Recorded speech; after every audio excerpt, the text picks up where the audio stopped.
Séptimo libro de Vitruvio. Hace referencia a los interiores de las casas, los pavimentos, enlucidos, pintura, preparación del mármol para enlucidos, colores naturales y artificiales como son rojo, azul, ocre, blanco o púrpura. Este libro trata el tema de los colores, que pueden ser desde artificiales o naturales, y el cómo podemos mezclarlos hasta lograr el color que se requiere, al igual que dónde es posible aplicarlos. Capítulo 1. Los pavimentos. Hace referencia al proceso de pavimentos, de cómo utilizan la ruderación previamente antes del enlucido y el proceso de este último. Lo que hay que hacer dependiendo del suelo en el cual va a ser echado. Asimismo de los entramados y las medidas a tener en cuenta al momento de utilizarse. En sí, este primer capítulo gira en torno a los pasos que se deben seguir en el proceso de pavimentación desde la perspectiva de Vitruvio. Este proceso eh, está basado en una serie de 5 pasos. El primero era el pavimento de cascotes, que es la ruderación. Segundo, la nivelación y extensión de una capa de cascotes y gravilla. Tercero, evitar cambiar tablas de madera de esculo con maderas de encinas. Cuarto, se extiende encima una capa de cascote del tamaño de un puño, una capa de ripios. Quinto, sobre este lecho se extenderá el pavimento perfectamente nivelado, bien sea de losetas de mármol o bien de mosaico.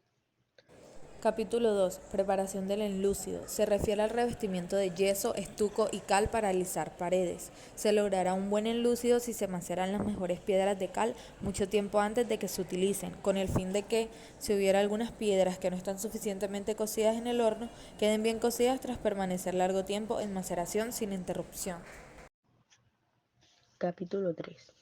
El enlucido. Donde se explican los pasos a seguir para construir un techo abovedado, cómo se levanta cada una de las piezas en la estructura y cómo éstas se enlazan unas a otras para conformar toda la estructura del techo abovedado. También podemos observar que se explica cómo se debe hacer el mortero que se aplicará a la estructura y la cantidad de capas de yeso que debe llevar esta parte para que dicho enlucido quede prolijo y brillante. Después,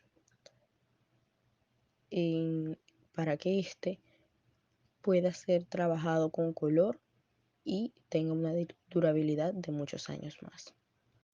Capítulo 4. Enlúcido en lugares húmedos. Vitruvio nos explica en este capítulo que al muro se le debe aplicar una capa de barro para la humedad, pero si esta es demasiado, se construye una pared delgada separada del primer enlúcido, a pocos centímetros de este. Esto para crear ventilación. Y luego se le aplica a la última pared realizada una capa de polvo de barro y otra de enlúcido. Capítulo 5. La pintura en las paredes. Vitruvio señalaba la pintura como una representación de lo que puede existir o de lo que ya existe, es decir, algo que podía ser de la realidad o podía ser desde la imaginación del artista. Ya está desde estaciones del año, el hombre y todo aquello que pueda ser imitado mediante el perfil que poseen. Estas representaciones pictóricas imitaban objetos reales, lo que cambia con el tiempo. Se comienza a dejar de lado el realismo para entrar en el mundo de lo inexistente. Es aquí donde entra la parte mucho más amplia de la imaginación, por lo que Vitruvio llama deformes monstruos. Son figuras decorativas abstractas que nacen de la realidad, Es decir, todo esto no existe, no existirá y ni puede existir. Capítulo 6. Preparación del mármol. Se dice que este material tiene características y propiedades diferentes en cada lugar donde se encuentre. A veces lo encontramos en polvo y otras tantas en pequeños pedazos que para su uso se tienen que triturar, y en otros tantos lo encontramos tan fino que ya está listo para usarse sin necesidad de hacerle algo. La mayoría son sacados de canteras y por esto se debe tratar con sumo cuidado. En este capítulo, Vitruvio nos habla sobre los colores naturales. Nos cuenta cómo el ocre, que es un mineral óxido de hierro de color amarillento, también sobre el almagre o tierra roja, el parenteón blanco, el mielino blanco y la greda verde. Además del elopirimente, es un mineral compuesto de arsénico y este se caracteriza por su intenso color amarillo. Y otro como la santaraca, que también es de color amarillenta. La goma resina es un jugo lechoso que se obtiene de varias plantas y se solidifica en el aire. Los colores en este tiempo eran todos sacados de la naturaleza porque no se tenían las herramientas para hacerlo de otra manera. En la actualidad los colores, la mayoría, son colores sintéticos y se producen a través de muchas reacciones químicas. Capítulo 8. El minio y el azogue. El minio o bermellón se extrae de una gleba. Al extraerse suelta unas pequeñas gotas que son recogidas por los mineros. El azogue o mercurio, cuando recogemos la gleba del laboratorio, se secan en un horno ya que es muy húmeda, el vapor se condensa y suelta las propiedades del azogue. Vitruvio afirma que la gravedad de su cuerpo no depende de su peso sino de la entidad propia de cada material. Si colocamos el azogue en un recipiente con agua, este flota. El oro se hunde sobre el azogue, pero una piedra flota sobre este. Con ayuda de este se puede dorar la plata. Capítulo 9. Preparación del minio. Cuando las glebas están secas, se van triturando con pisones de hierro, luego se lavan y se cuecen repetidas veces hasta que se eliminan las impurezas y así se logran que salgan sus colores. Cuando el minio, debido a que ha perdido el azogue, ha dejado las cualidades naturales que tenía, se vuelve naturalmente blanco y muy suave. Si alguien más perspicaz quisiera que el enlucido de minio o bermellón mantuviera su propio color, debería observar los siguientes pasos. Cuando la pared esté ya pintada y seca, con un pincel se extenderá una capa de cera púnica, derretida al fuego y combinada con una pequeña cantidad de aceite. Posteriormente, colocando unos carbones encendidos en una vasija de hierro, aproximará a la pared y a la cera, que se irán recalentando poco a poco.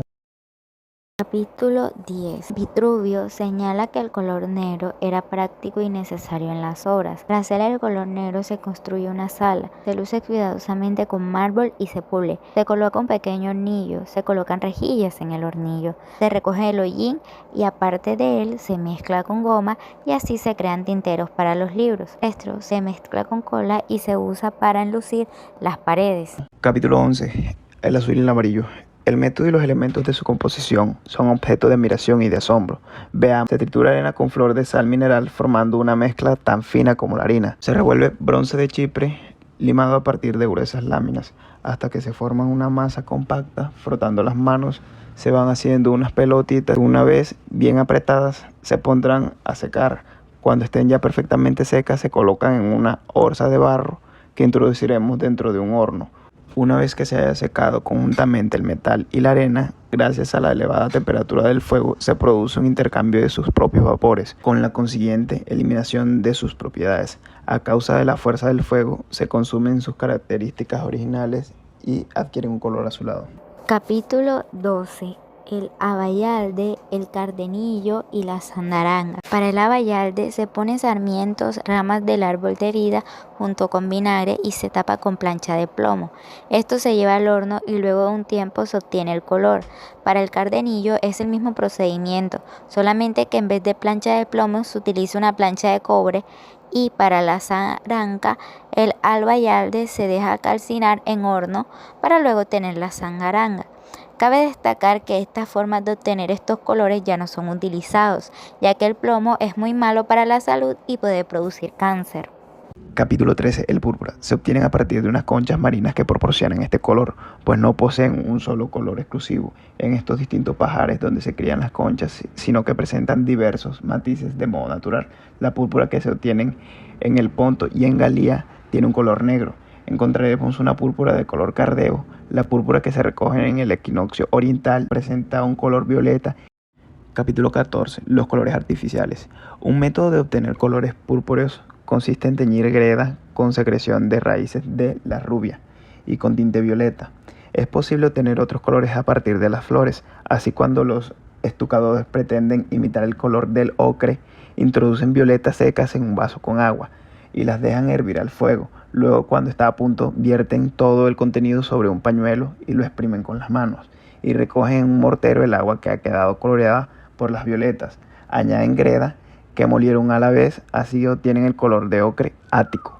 Usando la misma técnica pero mezclando arándanos con leche, consiguen un color púrpura de buena calidad.